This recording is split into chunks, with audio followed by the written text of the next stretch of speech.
So guys, just remember, sometimes you gotta take time away. Just reflect on the small things in life. Enjoy nature. And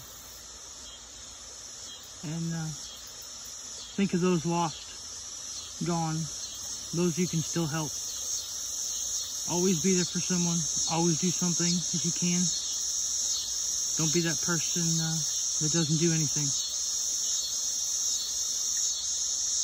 Isn't that beautiful?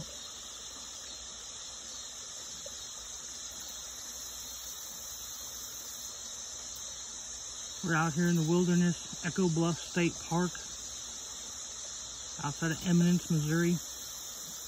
Look it up. It used to be called Camp Zoe. Beautiful out here. This is just one little part of it. I didn't really think I needed this trip. I didn't really want to do it, but we're doing it. And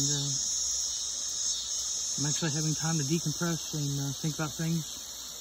And it's clearing my head. So, guys, like I always said, be there for each other. Help one another out. And